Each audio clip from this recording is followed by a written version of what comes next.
Ifite impamvu zo gutinya. Abantu benshi bakomerekeye mu matorero. So no nkavuga nese niba tuje kuzana itorero ngo n'abandi bongere gukomereka akwabo. There's no nkavuga naho kugira ngo tugire ahantu hitwa ko ari ah'Imana abantu bahakomerekere. Nanjye ubwanjye by the way ntaranakizwa, kimwe mu bikomere byatumye nananga Imana ntaramenya Yesu ni urupfu rw'abantu biciwe mu nsengero. Kandi bishwe n'abantu bitwa ko bakorera Imana. Noneho nkavuga nti ntago Imana ibaho, kuko niba ibaho ntago mu nzu yayo bayivogera kuriya kugera n'aho abayihungiyeho babura umutekano bakanahasiga ubuzima. Kandi bazi ko urumva umuntu abavuga ati mu nzu y'Imana niho turi safe, then wageraho ugasanga niho bagufatiye ku ngufu, niho biciye umuryango wawe. Ibyo bintu byaramvunnye pe, numva n'Imana itabaho. Urumva rero kugira nzava ahantu numva Imana itariho, ngere ku munsi noneho nshobora kuvuga nti Imana ndemeye umurimo wawe n'urugendo. Reka nkubwire uko byangendekeye nkizwa. Buriya nakijijwe muri 99 mu kwa munani tariki ngira ngo 7. Hari habaye umupira uhuza ekipe y'u Rwanda ya Rwanda B y'Amavubi na ekipe ya Tusker y'Abanyakenya. Barimo bahatanira igikombe cya Sekafa. Twari twageze kuri finale. Turanatsinda. Noneho rero tujya gufeta intsinzi. Tugenda gufeta intsinzi, tujya muri Cadillac. Iyo ni boîte yabagaho kera, sinzi niba zikibange no mu Rwanda amaherutse kera. Tugenda tugiye kubyina. Kubyina intsinzi hamwe n'abandi bantu. Ko umupira mwatsinze. Akavumbu kabisa. Noneho iryo joro ntago naryibagirwa. Duhura n'umukobwa mwiza, ubwo hari abakobwa aho ngaho. Abasore rero bafite amafaranga badafite Yesu, hari ibintu nka 3 babamo. Ni inzoga, ni abakobwa, ni wenda no guhiga ifaranga. Ni eshatu: inkumi, inzoga n'ifaranga. Rero twari turi muri izo zayi nyine umuntu yiruka kuri ibyo. Noneho umukobwa nabonye yari inzobe.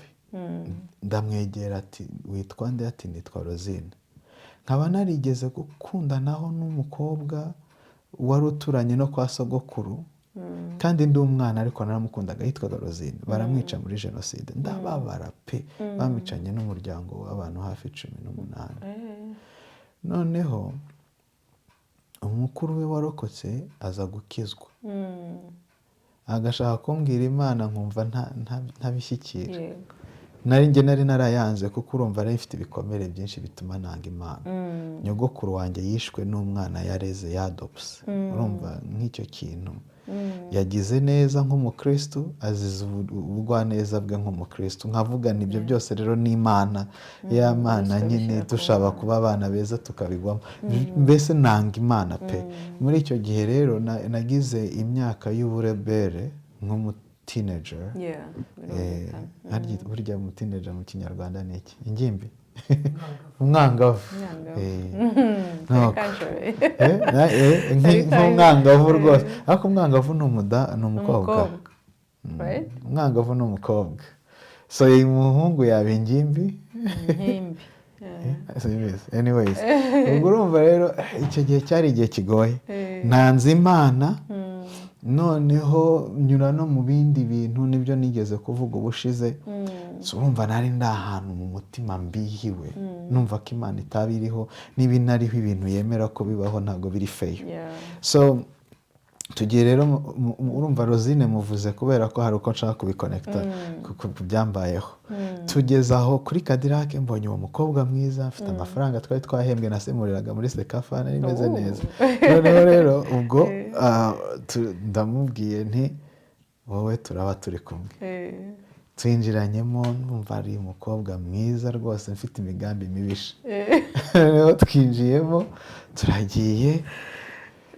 N'abandi ubwo nari kumwe na ya kipe y'abakinnyi nyine banuza ba Tusker. Nabo nabahaye abakobwa b'Abanyakenya. Noneho tujya muri piste kubyina. tugiye kubyina njyana wa mukobwa ngo tubyinane, ngiye kubona mbona amaso ye yahindutse imyobo miremire cyane itukura. Yesu mwami. Kandi sinanywaga inzoga pe, sinigeze inzoga. Nuko nubwo ntiwari ntabwo nari muzima cyane.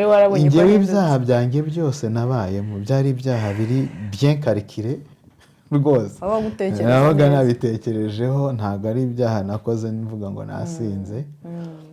Noneho amaso ya agahinduka imyobo miremire hano. Pastor, umuntu muri kuvugana avuga ikinyarwanda cyiza gisobanuye rwose. Noneho unanamukozeho ahubwo urumva ndimo ndamukaresa nyine ngo ntegure, ngiye kubona mbona amaso ahindutse imyobo miremire itukura. Izina rya Yesu. Ubwoba buranyica. Noneho rero wowe uravuga izina rya Yesu utarumva ibyakurikiye.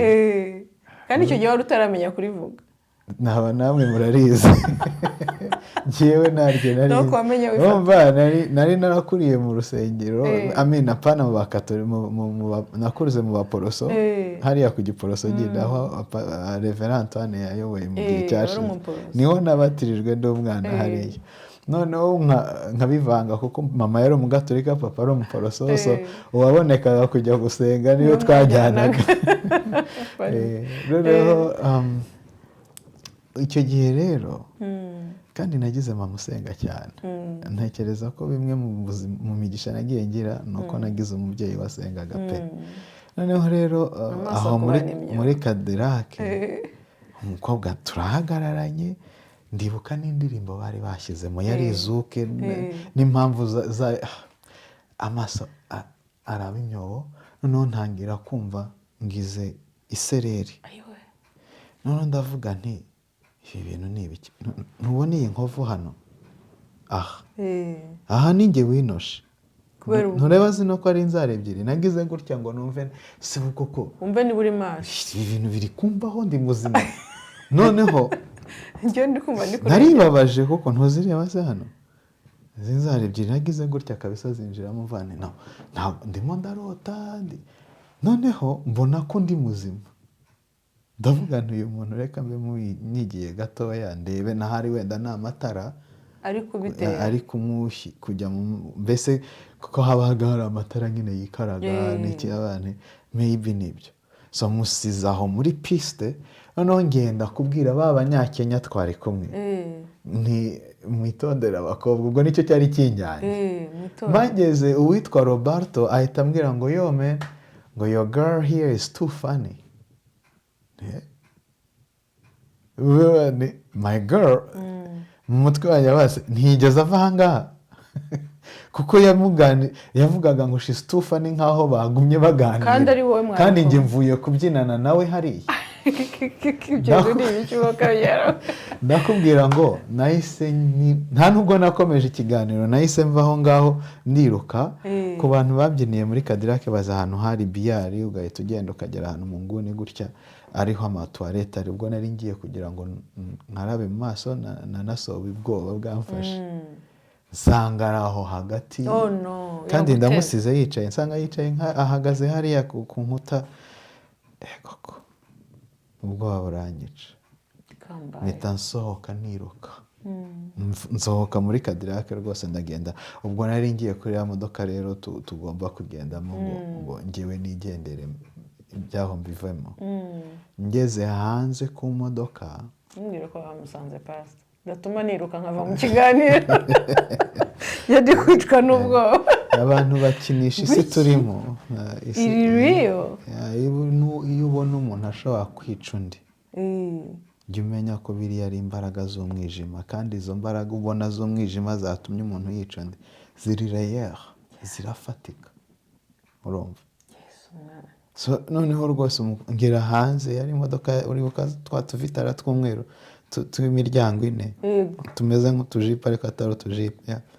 Ngiye kwinjira ku muryango w'imbere gutya, umukobwa numva avugiye inyuma ngo sheringi ugiye. Noneho ndahindukira kureba ndamubona. Uzi gushesha urumeza ugatitira ukenda no kwisobaho uri umuntu ukuze. Noneho ndavana ndapfuye. Ako kanya agira gutya arambura akaboko ke aho yari ari aho inyuma, arimo ambwira ngo ngwino dusubireyo noneho ko nakabonye karimo kaza karambuka ndavuga nti aho nirukira hose karahagera reka mpagarare mbikinya mfe n'ubundi byarangiye noneho nshaka kuvuza induru ntihagira untabara neza nkumva ijwi riranezwa byari byakubaho uryamye bikanga ugashaka kuvuza induru rikanga gusohoka kandi ukagira ngo wayivugije kumbe ntiyasohotse narabishatse rwose biranga pepe oh my god biranga pastor n'urugendo wavuze ngo kandi mu izina rya Yesu ntayihari wavuze ngo urusengero rwavuye he ngo urw'urugendo mu bise bikomeye cyane navuye kure ndi muri babandi bitwa mvuye kure pastor ahantu wahavuye ute Kristo wenyine yarambuye ukuboko arimo arafata noneho nsheshe urumeza ako ka mwanya kimfata nshatse kuvuza induru byanze noneho ni nkaho nta nubwo nabashije ntago nari nkikontorora ahubwo natangiye gutera intambwe musanga mugeze hati tusubire muri piste tugenda noneho mfite ubwoba ariko urwo rugendo ruva ku modoka rusubira muri Cadillac mo imbere warasenze pastor narananiwe gusenga ahubwo nagiye ndimo ntekereza ibyaha byanjye byose ni nkaho byanyuze imbere pe yego ikaramu n'ibyo ku ishuri itushe ry'abandi urubaho namenyeho amazi umwana yandakaje ibyaha byose yewe byose bigenda binza imbere byose uvuga uti karaba noneho hari icyaha kimwe cyangezeho cy'ukuntu nibye amaturo mu rusengero guprovinga ko Imana itariho ariko urumva aho narigeze wari umutineja kabisa wo mu rundi rwego urabona hariya aho bita kuri Christus Iremera ndahazi bazanaga akantu k'agaseke gafunguye gafite agafuka k'icyatsi aya mafaranga nibyemo twayanywereye mu migina ariko wibuke ko njye ntanywaga inzoga nagiye gusengerera abazinywa ntimunywe amafaranga y'Imana yananiwe kurinda abantu inaniwe kurinda amafaranga sishoboye iki urumva naho njye narinde nacyo cyakunyuze mu maso icyo rero nicyo cyanyuze mu maso ubundi byanyuraga mu maso numvaga ndi bwihane ariko icyo kingezeho ndava ntaho mpuriye n'Imana ndapfa kandi ndajya mu muriro niba koko bawuvuga iki kintu niba kiriho umuriro urahari so numvaga umuriro uri inevitable kandi guhamagara kwihana byanze ntabihari ubwo tuba tugeze rero kuba bouncer ubereka kashe baba baguteye ukinjira yego tuberetse kashe twinjiyemo noneho shaka kuvuza induru neza uko ugeze mu bantu none mvuza induru ngira untabara neza biranga byanze noneho ndavuga ngiye kwisobaho kuko nicyo kinsigayeho ngiye gupfa ndamubwira ntiwandetse nkajya gusoba uzi ko yasetse ngo peti genda yaravuze ngo peti ukuboko kwanjye kuragusanga peti genda noneho ngenda nibaze se mvuze induru niroke ariko ko ngenda najya kuvuga nkumva ikintu kiri kunega kandi namusize iriya ngenda ndi kwigendera ninjiye muri washroom rero ndahagarara nkareba abantu nsa nk'ifite ihahamuka muri aba ninde umeze nk'uriya oya abakobwa uwo nabonye w'umukobwa noneho ndimo ndibaza muri aba bagabo bo banyikije umeze nkawe ninde kuko numva nari namufashe nubona ari umuntu aho hantu rero ndi très désespéré ntazi no gusenga ngo ndi butabarwe ko numvaga ndi kure y'Imana ngiye kumva numva ijwi ry'Imana numva ijwi riravuze ngo live ryarampamagaye live niwizera ko nagiye ku musaraba nzira ibyaha by'abari mu isi ndagukiza nahise mfukamaho mu nkari z'abasinzi aho ndapfukama ndabyizera Yesu ni wowe numvise ubu nanjye wambabarira ni izina ry'Imana nongeze uriya mukobwa nanjye nzagukorera ubuzima bwanjye bwose busigaye ni nkiza noneho nkirimo mvuga gutyo ngiye kumva numva isengesho ari isengesho twasengaga muri Gatolika ariko umuntu atazi uburemere bwaryo ni isengesho rikomeye cyane n'uyu munsi nkunda ngo nyagasani ibyaha byanjye byose ndabyanze kuko binteranya nawe bikadutandukanye kandi ari wowe untunze kandi ukandengera iteka dawe binkize sinshaka kubisubira iryo sengesho narisenze ni isengesho ryo kwicuza ibyaha right yes ndapfukama ndarisenga niba nararisenze neza n'ayo magambo njye nasenze niyo narinzi ndangije nkora ikimenyetso cy'umusaraba numva kandi kuko hari ikintu kimvuyeho numva hari igihu kimvuyeho nibwo noneho nahagurutse mbona ko ipantaro yatose niherera ndakamura noga intoki none ndasohoka mvuga nti nimubona ndamubwira nti mu izina rya Yesu mva imbere confidence urazisohoka nukuri irasohotse numva ntabwo wabyumva n'imbaraga zidasanzwe udashobora gusobanurira umuntu n'iryo jwi numvishe c'était une voix en base bien amplifiée sinzi uko nabisobanura rifite ubutware noneho ndasohoka sinamubona abari ntabwo ndi busubire muri ya modoka ariko ngomba kurara mvuye aha agenda ngeze hanze nkubitana n'agataxi voiture kumbe gatwawe n'umugabo w'umurokore yaje kuba inshuti yanjye cyane yitwaga Mateso nzana kumbwira ntuzahindura izina amubwira nti iryo zina ntabwo ari ryiza amaze kumenya agaciro k'amazina mu buzima bw'umuntu namubwiye nti Mateso iryo zina rihindure aranyemerera arihindura kandi ubuzima bwe bwarahindutse urumva yarari aho pare hazari uzi ikintu gitangaje ni ukuri n'Imana erega igenda ishyira abantu mu buzima bw'umuntu kugira ngo atazagira icyo yireguza neza yari ari aho noneho ninjiramo uzi imodoka ye yarimo indirimbo ariko Mana yanjye barija kugushaka yarimo indirimbo ngo rondereza ubusa bukimara umubiri n'ubusa uzabora kudakorera Uwiteka ukiriho nukwiyemukira kudakorera Uwiteka ukiriho nuko nyagwa zigahera none igitero cyayo ubwo njye ndimo ndabyumva nicaye aho ndi kubihuza n'ibyo mvuyemo aravuga ngo nyamutunzi ku isi yarakize afite icyo bise imibereho nyuma y'urupfu byarahindutse umunezero w'ubucyuye igihe ngo ajya mu muriro ngo asabe uwo yibye Lazaro kurondereza ubusa noneho bageraho nk'abana ndapfuye ariko umujinya noneho wumve ko shitani aba ari na mwinshi umujinya uranyica ndabwira nti wazimije ibyo bintu byawe birimo bicyurira ibyo biririmbo byawe birimo inyuro wabishimije arangije ambwira atari ufite ikibazo cy'Imana mu mutuzo mwinshi ndabwira nti rega wowe umenya ibyambayeho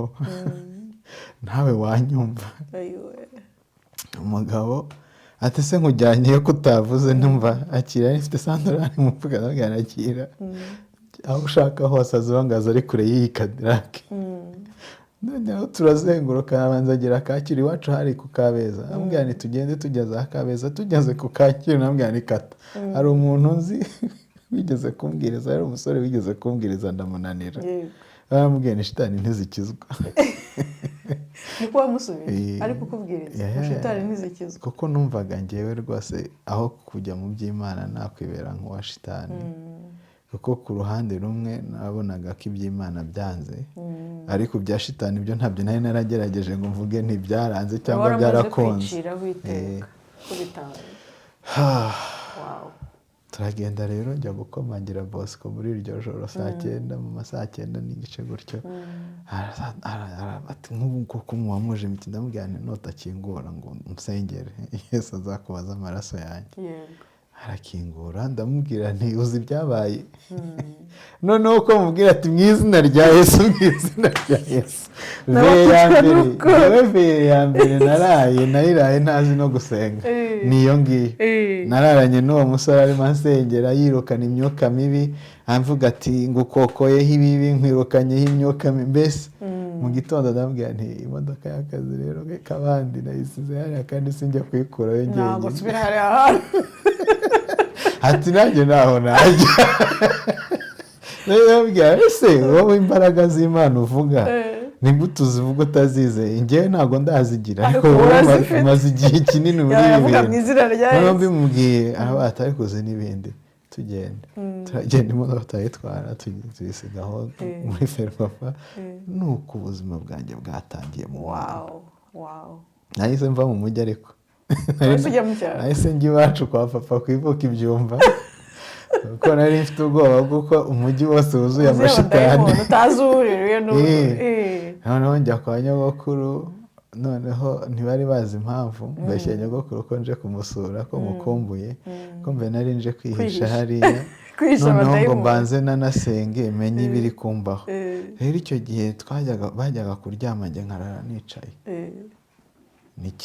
ni cyiza ndavuga mu izina rya Yesu byari hahamuka hoya kandi urumva izina rya Yesu nayo namenye ryari ry'iryo joro umunsi ukurikiyeho naraye ibyumba naranicaye gutya nsenga ariko ntazi gusenga ari ukuvuga ni cyiza mu izina rya Yesu ubwo aho nicaye aho rero nibwo umutima wanjye wagendaga utekereza ku bintu byinshi nabonye mu buzima bwanjye n'ibintu nagiye mbonamo Imana so ntangira kwibuka ukuntu mu ntambara muri jenoside nihishe munsi y'ijipo y'umudamu wapfuye kugira ngo nanjye nitwe ko napfuye kubera ko barimo bica abantu mu ishuri narimo so ndabyibuka nkavugana hariya n'Imana yandinze mbese ntangira kugenda muri njyewe muri iyo minsi niyubakamo ikintu cy'iby'Imana yagiye inkorera no kubona imbaraga z'Imana muri bya bindi bitoya ntari nzi ko ari n'Imana noneho hari aho nageze rero muri Congo buriya twarahunze mu byo bita reprise générale tugigoma turimo tugigoma tugeze Gisenyi twambuka twenda kwinjira Goma nakandagiye grenade iyo grenade izo kuba yari ifunguye simba nkiriho kandi nayikandagira ari mu ijoro nakandagira noneho mbwira abo twari kumwe nkandagiye ikintu barareba bati ntukureho n'ikirenge reka turebe baraza bati ni grenade ariko bayikuraho basanga irafunze irapfundikiye muri jenoside hariho umugabo wari uyoboye interahamwe kuri ahantu twagiye kwihisha ku mukecuru umukecuru antuma kuvoma antumye kuvoma ndimo manuka kujya kuvoma aho hantu hari n'igikondo hari imburabutura yari hano hirya hano hari inkotanyi zafashe na hano hino za Rugunga hakiri abasirikare b'interahamwe nko mukecuru antuma ngo nce munsi na gatoya ngende njye kuvoma hari amazi nari nambaye agapira k'umweru bararashe rero amasasa akanca iruhande nirukanka nsubira mu rugo nyura mu bitoki noneho za nterahamwe aho ziri kuri bariyeri zirambona zihita zisimbuka urugo zirarugota aho ziraza zigota uwo mukecuru baravuze ngo bazamwica nyuma ngo y'abandi bose bitwaga mama Ningire noneho ziraza ziramubwira asohoke ngo kandi asohora inyenzi afitemo aho ngaho ati njye mfite abana bato ibyo muvuga simbizi ngo bazane imwe rero yitwaga Gaca yari ikuriye abari aho kuri iyo bariyeri yinjiramo isanga murumuna wanjye ari kunywa amata ngo ntizitana n'amata bararakaye ibi bintu bikomeye cyane arangije aradusohora atugeza hanze ubwo nibwo babwiye uwo mukecuru ati wowe twakubwiye ko ibyaba ari inyuma noneho ataba ngaba tugiye kubasenya uwo mugabo arandeba arambaza nari mfite nk'imyaka 8 n'igice hafi ngo ushishure uruhu ubyumva kugira ngo ubabare cyangwa tugucemo ibice cyangwa tukujugunye muri amwobo wa toilette cyangwa nkurase mu mutwe ngo urashaka gupfute that moment ngenda umwana nawe ndi gupfa nziriki umutima wanjye rwose yazana mfuye nziriki nakoze iki ariko iby'Imana muri wa mwanya nkirimo ntekereza ibyo wenyine aba aranyitegereje ngo ariko sha ngo so ninde mbwira izina rya papa ngo ayo matwi nako kana ngo ayo matwi n'ako kana ngo ni ibya papa wawe, arahindukira wenyine abwira abantu ngo aba bana mubihorere, ngo se ni umukire, ngo nyuma y'ibi bazaduhereza tuzabaho. Nuko yavuze yangije aravuga ngo kandi nize segonderi kuko yabigenjeje neza baraturetse gutyo. Ahubwo uwo mugoroba avuga ko badukorera, nta nubwo twari duherutse kurya neza, ariko icyo gihe batuzaniye pate jone n'inyama z'ingurube, nibwo bwa mbere nariye ingurube, yari inaryoshye kubi. Ajya buriya ni icyaha, ibyo tuzabiganira ikindi gihe. Urumva nuko ko umuntu aba yarabaye chef tira birarenze njyewe ndi kumva ni muvi ndi kureba. Aho niho rero umuntu nuko nabyo biri mu bintu Imana yakwibukije ako kanya wicaye kwa nyogokuru uri kwibaza imirimo y'Imana. Nibuka nyine uko kuntu twari tugiye gupfa igakoresha akananwa n'amatwi, sinjye wabyihaye. Ya Mana wahakanye nangaho ubutineje bwawe bwose wangaga wiyenzagaho. Njye narayangaga wicaye aho reverasiyo no kwiyenzaho nta n'umwanya yashakaga kuyiha, kuko nabonaga ko ibintu byabaye ihari irebera, ntabwo ari Imana. Kuko urumva batwigisha Imana nziza mu rusengero, batubwira Imana y'urukundo itwitayeho, ariko hari Imana batatubwiye kandi yuzuye uburakari. Imana ngo ihora ibyaha abana, ibyaha bya base. Imana ngo icumba umwotsi mu mazuru, ifite amaso yaka nk'ibirimi by'umuriro. Iyo Mana ntabwo bayitubwira. Imana ivuga ko izazinga umwenda isi nk'umwambaro ikawujugunya mu muriro. Iyo Mana ntibayivuga, bahora batubwira Imana irabakunda, ariko ntibatubwira ko yanga abanyabyaha, yanga icyaha. Ako kanya utangira kubona, njyewe ntangira kubona ukuntu yagiye indinda. Noneho rero hari ahantu yageze, aho niho navuze nti Imana ibi bintu nitubigendanamo njye sinzakuvaho. Kuko yagendaga inyereka nyine ibyaha byanjye n'ibyo yagiye indindamo, utwaha n'ibyo yagiye indindamo. Noneho igera rero aho muri Kongo niho narigeze nakandagiye grenade, nyereka ukuntu narinzwe. Twinjiye muri Kongo ndwara korera. Iyo korera ni macinya. Hari umubyara wanjye yishe, hari abantu benshi cyane twari kumwe bapfuye. Noneho batuma no kujya kuvoma amazi mu Kivu, ukajya kuba ukabona umurambo guciyeho. Ibyo byose ntangira kubyibuka, noneho mbona ukuntu Imana yandinze. Noneho mu kurwara amacinya aho rero ni korera, ntabwo ari niyo macinya buriya simbizi. Noneho aho rero aho hari ikintu cyambayeho gikomeye, and to me n'uyu munsi biri mu buhamya bwanjye bukomeye njye mfite, nireferaho nkavuga nti wamvanye hariya nta kintu utankorera. Byagenze bite rero? Aho muri Kongo Igoma hariya twari ahantu bita mu Birere, mu gatorero gafite amakoro hasi, gafite nta rukuta, byari ibirere bikagose, kanasakaye gutya, gasakaje shitingi, ari urusengero. Noneho twararaga aho hasi. Noneho ndwara bimfata, byari nijoro. Nagiye kumva numva meze nk'umuntu barimo barashyira umwuka mu nda, noneho indi igenda imera nk'igipirizo, ariko nkumva igiye gufunguka isaduke. Birananira kuryama, mbese ntangira kugira uburibwe. Mu gitondo ntangira gucisha hejuru no hasi. Mu minsi 2 nari nabaye déshydraté, amazi yagushizemo, ubona numye, abandi barimo bapfa ako kanya. Noneho nza kumva neza nanjye birimo birangira. Subira rero hahandi mu gasengero aho turyama, ryama gutya ndangije kujya gusenga uri umwana nabyo hari aho bifasha. Nakundaga gukina role za Yosefu cyangwa Yesu mu Baporoso ku minsi mikuru. Rero nibuka ko batwigishije ngo iyo usenze uri umwana Imana irakumva. Uwo munsi rero ndasenga meze gutya, ryamye aho hasi rwose ndasenga, ni Nyagasani ubugingo bwanjye bushyize mu biganza byawe gutyo, kuko numvaga rwose birimo birangira. Kandi papa nawe kubera ubwo buhunzi n'ubuzima yari avuyemo bwa essence n'iki, ntabwo yari yakiyakiriye, so yari yigiriye kunywa inzoga. Noneho dusigaranye nabo twahungiye hamwe, ducumbitse hamwe, ko yajyanye n'umubyara we wundi. neza neza ndagenda urapfa niko biri urasenga urangije rwose ndagenda pe. ubwo rero aho baviriye hariya sinzi uwaje gukoma abona ati uyu mwana ntakiriho byarangiye, barakoma biranga, nibwo bavuze bati ni ukumuzinga. icyo gihe batuzingaga mu birago abapfuye bakabajyana ku mihanda, noneho hakaza kuza igikamyo cya tingatinga ariko babyitaga kikabafata kikabajyana muri mass grave.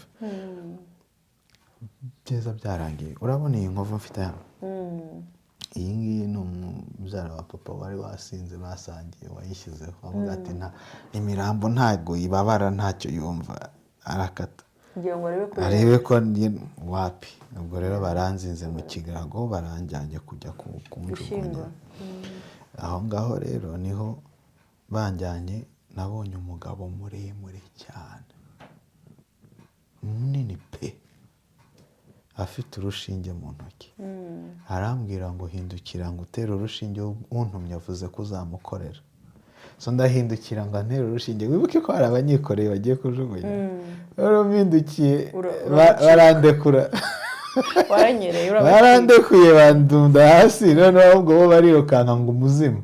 nawe mbona wa muntu afunguye gutya, nanjye mbona aho birukanka bajya, kubera ko mu ntambara rero wabonaga aho birukanka, aho birukankaga mu cyerekezo kimwe n'abandi. nanjye mba ndahagurutse biruka inyuma, bo bakavuga umuzimu nanjye ngavuga umuzimu, ariko ntazi umuzimu uvuye hehe. sinzi ukuntu bavuze, ariko wareba inyuma nkareba uwo muzimu ukuntu usa. ndareba inyuma mbona nawe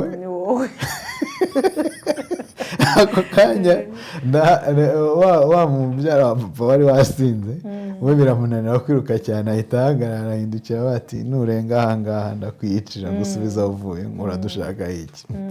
nese umuzimu uri njye ngo nturase ko, nibwo nabonye ko noneho ndi no kuvirirana. ndababwira ariko njyewe ntabwo napfuye, ati nyamara wapfuye.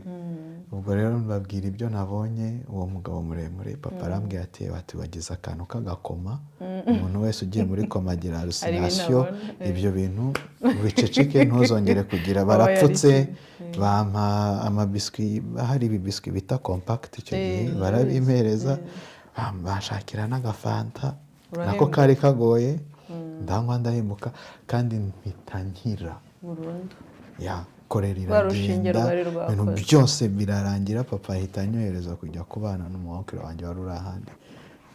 mfata ubwato bitaga Mukokoteni, mva i Goma njya i Bukavu, nsanga umuwonkere wanjye wari uriyo.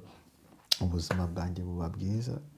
so nabyo biri mu bintu Imana yahise kwibutsa aho ngaho. ibyo byose narabyibukaga nicaye ku buriri kwa nyogokuru mu ijoro, kuko byarananiraga gusinzira ngo kiri buze. noneho ngewe nkatangira kwibuka ibyo bintu, noneho nkabona gukomera kw'Imana.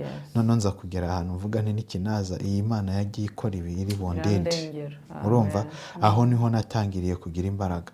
noneho nza kubona ka kabiburo, urabona turiya tubiri tw'ubururu bita Gideon, The Gideon's Bible, tutoya twa New Testament. ndakabona kwa nyogokuru, ndagafata. ahantu hambere nasomye hari muri Efeziye 6, havuga ko ntwaro z'umwuka no gukirana n'ibitambaye. noneho ndasoma iyo niyo verse ya mbere njyewe ubwanjye nisomeye. noneho numva ahubwo ni nkaho ndi kuyumva ari umuntu uri kuyinsobanurira, ambwira ati dufite imbaraga, ntiturwana n'ibifite umubiri n'amaraso. ndavuga cya kintu ntacyo cyantwara, numva ko ntacyo cyantwara. noneho nibwo nasomye izo ntwaro rero zishobora kumfasha kunesha. ndangije nabira abana bingiye kubigenderamo. noneho mara indi minsi 7 ndaho ndimo senga, nsoma rya jambo buri gitondo no ku manywa. ahubwo noneho ntangira kujya nganiriza abantu mu cyaro ibyo nabonye, nkababwira nti mushaka mwajya mujya mu Mana. ntangira no gusenga gutyo. subira i Kigali rero, njya mu rugo. umwana w'ikirara aratashye. bo bazi ko bakiriye ikirara. ndababwira nti njyewe nahindutse, ntangira urugendo rwo kujya mu Mana. hari urusengero hafi aho rwitwa Apostolique, Église Apostolique pour le Réveil au Rwanda. ni eglise yarimo abakozi b'Imana bandeze, barimo n'umutante wanjye maternelle, Pasteur Leya, aho Imana ikumpera umugisha. we nasanze yari akijijwe afite abakobwa be bakijijwe, ntangira kujya muri nibature, ntangira kujya mu materaniro nimugoroba, inzara nari mfite sinayigusobanura yari nyinshi. Uzi umunsi umwe nigeze kujya muri veye nambaye ikositimu kandi yari veye yanjye njyenyine. Barambaza se kuje gusenga wenyine ukaza wambaye ikote na karuvati, ntinje kubonana n'umutegetsi ukomeye. Nuko nabyumvaga. Yes. Nuko nabyumvaga. So uyu uvuga ngo urusengero rwavuye hehe, ntabwo ngiwe ku bwanjye ndi umuntu wakagombye kuvuga ngo nakagombye kuba umuntu ufite urusengero. Ni ibintu byavuye nyine kure. Ariko hano Imana igihurira n'abantu haratangaje. Niyo mpamvu nta muntu n'umwe njya njisho. I understand. Niyo mpamvu wemera tukabica. Umuntu ahari, I understand his level. Ndavuga ntuyu nawe ni umukandida w'ubuntu bw'Imana. Kuko nanyuze mu bintu. Hano Imana igifatira abantu haratangaje. Abenshi ngo ni muri buwate, abandi ni muri buwate, abandi ni mu rubyariro bari kubyara bimeze nabi ku gitanda cyo kubagwa, abandi ni mu masasu uvuga ati nonke zayanzarokoka. Abantu bahura n'Imana mu buryo butangaje. Muri za accident ukayirokoka ukavamo uvuga ati ibi bintu Imana imvanyemo. Wow. Pastor mvuye kure. Cyane. None uyu munsi witwa pasiteri. Mfite urusengero. Ni his presence. Hari igihe njya mbaza ariko ubu ntiwanyibeshyeho. Was I the one you should have chosen? Ariko kuko nzi ko buri muntu wese ari umukandida w'ubuntu bw'Imana. I believe yuko nyine ni igihe cyayo ngo abantu baze dushake presence yayo, twinjire muri ubwo buntu bwayo. Pastor, niki wabwira umuntu uri kumva ntabwo Imana yanyemera, kuko aho hantu warahavuze, ntabwo Imana yanyemera, njyewe birarenze ibyanjye, nta wabyumva? Hoya, njyewe numva nta muntu Imana itakwemera. N'umwe ubaho. Iyo mpamvu data yishe mama, njyewe naramubwiye nti baba Imana yakubabarira. Mudamusengera, mwakiriza Yesu kandi aramwakira. Ntabwo ari ikintu umuntu aba ari proud of. Ariko kuko nizera ko umuntu wese ari umukandida w'imbabazi z'Imana, nihereyeho I don't deserve izi mbaraga z'Imana. Njye nigeze kwiba amatora kwa tante wanjye, niba nkurikira ubanza uyu munsi ari bubimenye ko iyo yari yabuze ari jye wayibye. Urumva? Kugira ngo njye kuyihereza umukobwa na tereta muha amafaranga, mubeshye ko nayiguze. Urumva? Amafaranga nigeze guca umufuka w'ipantaro yanjye. Mama wanjye yari ikimuga, yabaga mu Gasheze uruhande, yari umuntu w'umushabitsi ariko afite ubumuga abana nabwo yatewe n'impanuka yagize antwite, niyo mpamvu nitwa Live. So ipantaro ndayica kugira ngo njye kubemeza ko amafaranga bayibye ntabiri kubyumva. Ndangije ndagenda njya kuyaryohamo. Urumva rero ntabwo nari umuntu woroshye wavuga ngo uyu muntu azaba umukozi w'Imana. Ariko Imana yamvanyemo irambohora. Buriya nta muntu, ntuzigere wicara ngo wizirikeho igisasu cyo gupfa by'iteka ryose kubera ko wumva ngo Imana itakwemera. Kuko Imana yemera. Umuntu Imana itazemera ni Satani, undi itazemera ni abadayimoni. Kuko abo bari bazi ukwera kwayo, barakubonye bahitamo kuyisuzugura. Naho twebwe turi kwizera iyo tutareba. Twizera iyo tubonesha imirimo yakoze, twizera iyo twumva idukorera mu mutima. So turi abakandida b'imbabazi zayo. Noneho Yesu we yaranaje aranapfa ku musaraba kugira ngo aduhuze nayo. Divide yari iriho itandukanya n'Imana iveho. Rero wowe muntu uri kunkurikira, ibyaha pa importe uko byaba biri, Imana ishobora kubyeza bikaba umweru byatukuraga. Nta muntu utari umukandida w'imbabazi z'Imana. Bavuga ngo uwababariwe byinshi akunda cyane. Uzi ukuntu noneho tuve muri byo kuvuga ngo umuntu ni umunyabyaha, kuko hari igihe abantu bibwira ko kuba bagiye mu gakiza batakira abanyabyaha. Imana iguha opportunité zo kwihana, Satani akagushyira mu ipfunwe n'ikimwaro cy'icyaha, ukanga kwihana icyaha uzi neza ko gihari, gatinya kwatura, kuko uvuga uti ninatura baranseka, barandeba nabi, baraza kumva ubukristo bwanjye kandi budahari. nabwirizaga kandi So noneho ugasanga abantu benshi ni abakristo ariko baboshywe n'ibyaha runaka. Hari abanywa inzoga bazihishe munsi y'uburiri, hari abari muri izo za pruno bazireba bihishe, hari abandi noneho wenda bafite n'amarozi bakijya no kuraguza, ariko ni abakristo, ariko nubwo ubukristo babufite hari ibibizingiyeho. Rero Imana iravuga ngo ibasha kutuvanaho ibyitwizingiraho, iyo niyo dukwiye kwegera. So urugendo rwanjye kuba ndi pasiteri uyu munsi ntabwo ari urugendo rwaje uvuga uti uyu ni umutagatifu. It's been a journey and it still is a journey. Nkanjye ntabwo nari nzi ko ndi umuntu urakara vuba until nshatse, noneho ntangira kubona hari ibintu ndi kugonganaho n'umudamu, mbona hari izindi kamere ntari nizi, kuko mu buzima bwanjye bwose sinigeze mpura n'abandakaza muranseka. Ntangira kubona Yesu ukwiye kungenderera, uyu mujinya ni umuranduranzuzi. Urumva? Noneho uza no kwibona ko si ibyo hari. So iyo wegera Imana ushaka his presence, when you really are mindful yuko ukeneye presence y'Imana mu buzima bwawe, hari utuntu twinshi ugenda witahuraho ukagenda utureka. Niyo mpamvu mvuga nti nta muntu n'umwe, Bibiliya iravuga ngo twese twaracumuye, ngo ntihagira n'umwe ushyikira ubwiza bw'Imana. So turacyakeneye ubwo buntu, turacyakeneye kwezwa. Twezwa nande? Twezwa n'umwuka w'Imana. Gute? Uko urushaho gushaka Imana, Imana igenda ikumurikira ati aha ntihatunganye, aha ntihatunganye. Uzi ko hari abantu ari abakristo ariko akagira ubusambo, kandi ntabifate nk'icyaha kuko dufite kwica, kubeshya iki, ariko ubusambo ntubufate kuba igisambo mu biryo, kurya cyane. kasanga umuntu ntashobora kugira controle de soi, ni igisambo ku biryo, nta buntu agira, ari egocentrique, egoiste, n'iki byose bijyanye, ikintu cyose cya ego aragifite, ariko ntabibone nk'icyaha kuko yumva nuko ndemye nuko mbayeho.